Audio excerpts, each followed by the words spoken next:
గీత, గంగా, గాయత్రి, గోవింద ఈ దివ్య మంత్రం భోజనానికి ముందైనా స్నానానికి ముందైనా స్మరించి కార్యక్రమాన్ని పూర్తి చేయడం వల్ల పుండరీకాక్ష అని భగవన్నామాన్ని స్మరించడం వల్ల ఎటువంటి పరిస్థితిలోనైనా మానవుడు పరమశుద్ధుడని సంధ్యామంత్రం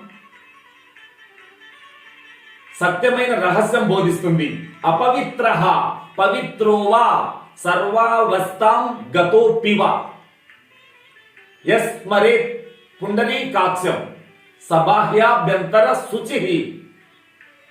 కాబట్టి బాహ్యాభ్యంతరాలలో నువ్వు కేవలం స్నానం చేసేనే శుద్ధుడవు కాదు. జగద్గురుడు, విశ్వపూజ్యుడు, సత్యధర్మ ప్రేమ శాంతి చక్రవర్తి అయిన జగన్నాథుడు పుండరీకాక్షుని స్మరణ వల్ల సకల దుఃఖములు ఉపశమించి సర్వ సౌఖ్యములు ప్రాప్తించును.